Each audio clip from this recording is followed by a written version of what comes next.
Technique easy এডুকেশনের পক্ষ থেকে শুভেচ্ছা অভিনন্দন স্বাগত জানাচ্ছি উচ্চতর গণিতের আরও একটি নতুন ক্লাসে। আজকের ক্লাসে আমরা তোমাদের পাঠ্য বইয়ের অর্থাৎ নবম দশম শ্রেণীর পাঠ্য বইয়ের পৃষ্ঠা 184 কিছু কাজের সমাধান করব। এখানে দেখতে পাচ্ছি আমরা মোট 6টা কাজ ছিল। এর আগের পর্বে আমরা প্রথম 3টা কোশ্চেন সমাধান করেছি। আমরা এখন পরবর্তী এই 3টা কোশ্চেনের সমাধান করব। এখানে বলা হচ্ছে কি যে অনুপাত সমূহকে, অর্থাৎ অনুপাত বলতে এখানে কট, সেক, কোসেক এগুলো হচ্ছে ত্রিকোণমিতিক অনুপাত। অনুপাত সমূহকে থিটা কোণের অনুপাতে প্রকাশ করো, মানে ডিরেক্ট মান না, কারণ থিটার মান, এই থিটার মানটা নাই, মানে থিটার মানটা নাই বলতে যে কোনো কিছু হতে পারে, সেটা প্লাস মান হতে পারে, মাইনাস মান হতে পারে, ধরো 45 ডিগ্রি, 30 ডিগ্রি, 20 ডিগ্রি, হতে পারে, যা ইচ্ছা হতে পারে। তো এই মানটা যাই হোক না কেন, এটা একটা ভ্যারিয়েবল যদি ধরে নিই, আমি চলক আকারে প্রকাশ করি, তাহলে এদের মানটা কেমন হওয়া উচিত সেটা তোমাকে বের করতে হবে। তাহলে আমরা এখন এটা বের করার চেষ্টা করব। আমি যদি তোমাদেরকে প্রথম মানটা একটু বের করে দেখাই যে কি আছে এখানে বলো তো, কট কি আছে বলো তো 18 পাই প্লাস মাইনাস থিটা, এই মানটা বের করতে চাচ্ছি। তাহলে সূত্র কি, n into 90 degree plus minus theta, এই সূত্রের মাধ্যমে আমরা এই মানটাকে ভাঙার চেষ্টা করব। তাহলে আমি কি লিখতে পারি যে কট এখানে 18 পাই আছে, তো তাহলে আমি যদি 36 ইন্টু পাই বাই 2 লিখি তাহলে বলো তো ঠিক আছে কিনা। এখানে ছিল 18 ইন্টু 180, আমি লিখি 36 গুণ 90, সমস্যা আছে কোনো? না, কোনো সমস্যা নেই, ফর্মুলা মতো ঠিকই আছে। ওকে, তো এরপরে আমি প্রথমে প্লাসের মানটা বের করতে চাচ্ছি। কোন মানটা বের করতে চাচ্ছি বলো তো? আমি শুধু প্লাসের মানটা বের করতে চাচ্ছি, এই যে। তো এখন আমি প্লাস থিটা নিব, প্রথমে প্লাসের মান বের করবো, তারপর মাইনাসেরটা, এই দেখো হয়ে গেল। এখন এই কটটা চেঞ্জ হবে নাকি হবে না তা ডিপেন্ড করবে হচ্ছে এই নাম্বারটার উপরে, এনের মানটা। এনের মানটা যদি জোড় হয় তাহলে ত্রিকোণমিতির অনুপাতের কোনো পরিবর্তন হয় না, মানে কটটা কটই থাকবে। তাহলে আমি এখানে কট থিটাই লিখতে পারি, এই যে কট থিটা। এইখানে দেখো আমি অল্প একটু জায়গা রাখছি, এখানে প্লাস হবে না মাইনাস হবে চিহ্ন দেওয়ার জন্য। তো প্লাস হবে না মাইনাস হবে এটা ডিপেন্ড করবে কত ঘর ঘুরবে তার উপরে। তাহলে চলো এটা কত ঘর ঘুরবে বলো তো? আমরা যদি একটু দেখি, এটা 36 ঘর পর্যন্ত ঘুরবে।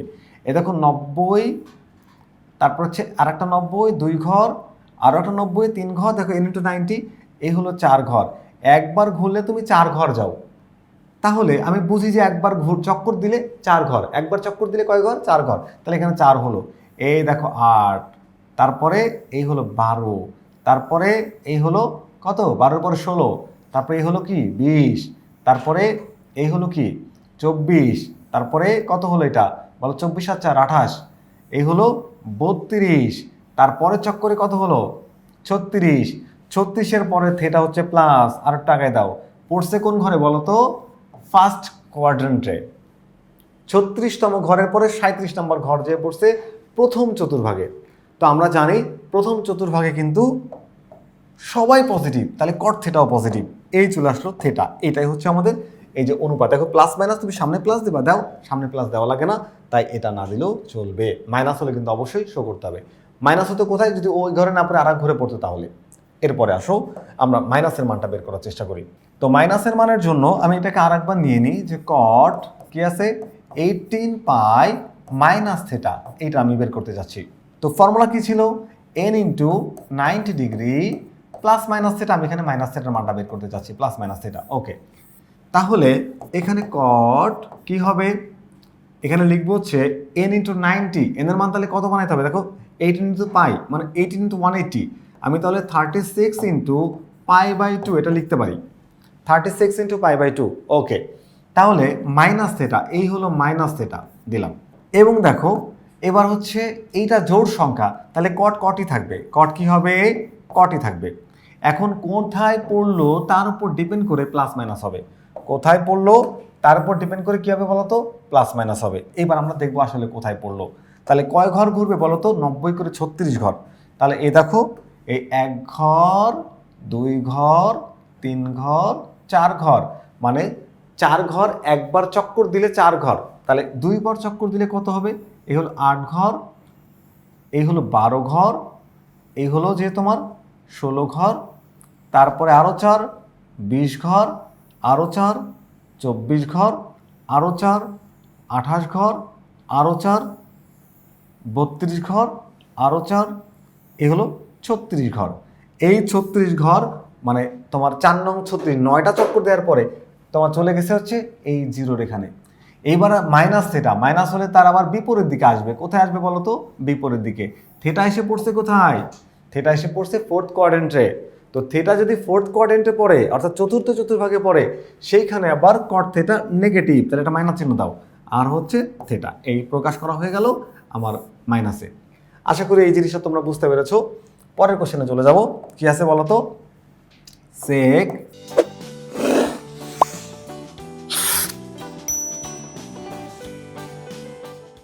19 pi by 2 plus minus theta. প্রথমে প্লাসের মানটা বের করি, প্লাস থিটা, এটা বের করতে চাচ্ছি। তাহলে সেক সূত্র কি ছিল? n ইন্টু 90 আর প্লাস মাইনাস থিটা, আমরা এখানে প্লাস থিটা নিচ্ছি, এই যে। তাহলে n ইন্টু 90 লিখবো হচ্ছে 19, তো তাহলে 19 ইন্টু পাই বাই 2, এই যে হলো প্লাস থিটা। এবার দেখো এই 19 কি জোড় সংখ্যা নাকি বেজোড় সংখ্যা? আগে তাই বলো। যদি জোড় সংখ্যা হয় ত্রিকোণমিতির অনুপাতের কোনো পরিবর্তন হবে না, যদি বেজোড় সংখ্যা হয় অনুপাতের পরিবর্তন হবে। কোন সূত্র অনুযায়ী? সেক 90 মাইনাস থিটা সমান cosec theta, cosec 90 minus theta সমান সেক থিটা। তাহলে এখানে চলে আসবে কি? কোসেক। কি আসবে বলো তো? কোসেক। ওকে, এখন একটু জায়গা ফাঁকা রাখি প্লাস না মাইনাসের জন্য, তাহলে কোসেক থিটা। ওকে, এখন এটা কোন ঘরে পড়লো তার উপর ডিপেন্ড করে প্লাস মাইনাস হবে। তাহলে 19 ঘর ঘুরবে, 1 2 3 4, এক চক্করে 4 ঘর, তাহলে 2 চক্করে 8 ঘর, 3 চক্করে 12 ঘর, 4 চক্করে 16 ঘর, এই 17 18 19। এরপর আসছে প্লাস, কোথায় যাবে? চতুর্থ চতুর্ভাগে। এই দেখো হিসাব করছিলাম যেন কার? সেকের, এবং চতুর্থ চতুর্ভাগ হলো সেকের, তাহলে এখানে প্লাস চিহ্ন হবে। আমি কিন্তু কোসেকের হিসাব করছি না, আমি কিন্তু সেকের হিসাব করছি, মাথায় রাখবে এটা। এই কোসেক আসছে মাইনাস হচ্ছে তোমার বেজোড় সংখ্যার জন্য, তাহলে প্লাস, প্লাস তো সামনে দেওয়া লাগে না, তো প্লাস সামনে দেওয়া না লাগবে তুমি দিও না, সমস্যা নাই, এইভাবে রেখে দাও। এই যে হয়ে গেল। তাহলে আমাদের মানটা চলে আসছে। এবার আমরা মাইনাসের মানটা বের করতে চাই। একই রকমভাবে আমরা মাইনাসের মানটাও বের করতে পারবো, যে সেক 19 পাই বাই 2 মাইনাস থিটা। চলো, তো সেকেন্ড 19 পাই বাই, তাহলে সেক এখানে আমরা কি লিখতে পারবো? 19 ইন্টু পাই বাই 2 আর হচ্ছে মাইনাস থিটা। এখন 19 তো বেজোড় সংখ্যা, 19 কি বেজোড় সংখ্যা, তাহলে সেক হয়ে যাবে কি বলতো? কোসেক। এই হলো কোসেক। এখন প্লাস হবে না মাইনাস হবে, তার ডিপেন্ড করবে কোন ঘরের উপরে কত ঘর ঘুরলো। হচ্ছে তোমার 19 ঘর অর্থাৎ 19 ঘর ঘুরবে, 1 2 3 4, 4 ঘর ঘুরলে এক চক্করে। তাহলে 2টা চক্কর দিলে কয় ঘর ঘুরবে? এই হলো 8, 3 চক্করে 12, তারপর হচ্ছে 16, এই হলো 17 18 19, তারপরে কি মাইনাস, এই মাইনাসে পড়লো কোথায়? পড়লো হচ্ছে তৃতীয় চতুর্ভাগে। এই তৃতীয় ঘরটা কিন্তু সেকের না, এটা হলো ট্যান আর কটের। তো ও আরেকজনের ঘরে ঢুকে গেছে, তাহলে ওর চিহ্ন পরিবর্তন হয়ে প্লাস থেকে মাইনাস হয়ে যাবে, আর এই থিটাটা চলে আসবে। একদম সিম্পলি আমরা তাদের ত্রিকোণমিতির যে মানটা বা অনুপাতটা দেখাইতে পারলাম। ওকে, এরপরে আমরা পরের কোশ্চেনটায় চলে যাই। দেখো এখানে কি আছে, যে কোসেক কত আছে?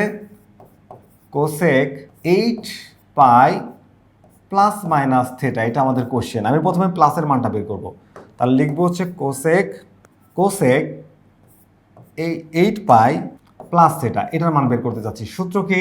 ওই যে n into 90 degree plus minus theta. আমি প্রথমে প্লাসের মানটা বের করতে চাচ্ছি, তাহলে n ইন্টু 90, এভাবে তো আমাকে মানটা বের করার মতো প্রসেস অর্থাৎ রেডি করতে হবে। তাহলে কোসেক এই 8, তো 8কে আমরা 16 ইন্টু পাই বাই 2 লিখতে পারবো, প্লাস হচ্ছে থিটা। দেখো 16 হচ্ছে জোড় সংখ্যা, তাহলে কোসেক কোসেকই থাকবে, কোনো চেঞ্জ হবে না। তাহলে এখানে লিখবো কোসেক। ওকে, এবার কয় ঘর ঘুরলো বলো তো? কয় ঘর ঘুরলো? ঘুরলো হচ্ছে 16 ঘর, তাহলে 1 2 3 4, এই হলো 8, এক চক্করে 4, 2 চক্করে 8, 3 চক্করে 12, এই 4 চক্করে 16 ঘরে চলে আসছে। এরপর হচ্ছে প্লাস, প্লাস করলে কোথায় আসবে? প্রথম চতুর্ভাগে। আমরা জানি 17 নম্বর ঘরটা প্রথম চতুর্ভাগ, তাহলে প্রথম চতুর্ভাগে হচ্ছে সবাই পজিটিভ, তাই কোসেক থিটাও পজিটিভ। ওকে, আশা করি বুঝতে পারছো। এবার আমরা মাইনাসের মানটা বের করার চেষ্টা করব। আচ্ছা, এরপরে মাইনাসের জন্য আমরা কোসেক কি আছে? 8 পাই মাইনাস থিটা। তো চলো এটাকে সলভ করার চেষ্টা করি। লিখবো হচ্ছে কোসেক, এখানে n ইন্টু 90 ফর্মুলা ছিল, n ইন্টু 90, তার মানে 16 ইন্টু 90 মানে পাই বাই 2 মাইনাস থিটা। তো একটু খেয়াল করে দেখো এবার কত ঘর ঘুরবে, আবারও সেই 16 ঘর। দেখো এই যে 16 ঘর ঘুরাই দিলাম, 1 2 3 4, 1 চক্করে 4 ঘর, 2 চক্করে 8 ঘর, 3 চক্করে 12 ঘর, 4 চক্করে 16 ঘর, 16 ঘরে চলে আসছি। এরপরে মাইনাস থিটা উল্টা দিকে আসবে, এসে পড়ছে কোথায় বলো তো? পড়ছে হচ্ছে চতুর্থ চতুর্ভাগে, আর চতুর্থ চতুর্ভাগে কোসেক থিটা নেগেটিভ, তাহলে হবে মাইনাস কোসেক থিটা। এই হলো মাইনাস কোসেক থিটা, এইটা আমাদের আরেকটা অ্যান্সার।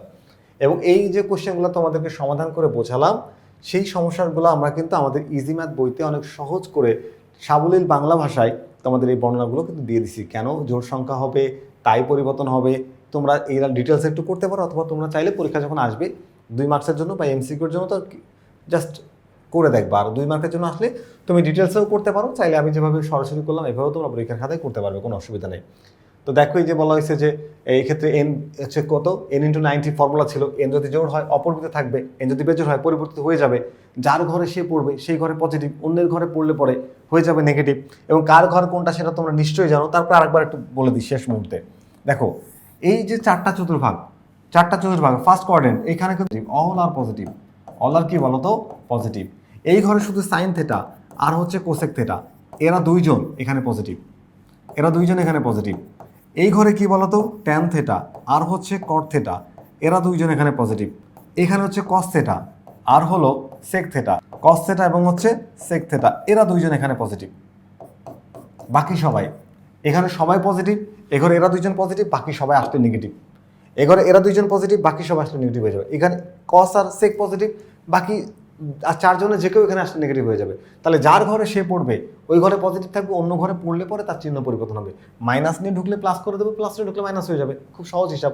আর এই জোড় আর বেজোড়ের উপর ডিপেন্ড করে ত্রিকোণমিতির অনুপাতের পরিবর্তন হবে। সাইন হয়ে যাবে কস, কস হয়ে যাবে সাইন, ট্যান হয়ে যাবে কট, কট হয়ে যাবে ট্যান, সেক হয়ে যাবে কোসেক, কোসেক হয়ে যাবে সেক। খুবই সিম্পলি এই কয়টা বিষয় মনে রাখলে ত্রিকোণমিতির এই ছোটো ছোটো প্রশ্ন সমস্যার সমাধানগুলো তোমরা খুব ইজিলি করতে পারবা। আশা করি আজকের এই ক্লাসটি তোমাদের নিশ্চয়ই ভালো লেগেছে। পরবর্তী ক্লাস দেখার আমন্ত্রণ জানিয়ে আজকের ক্লাসটা এখানেই শেষ করছি। আল্লাহ হাফেজ।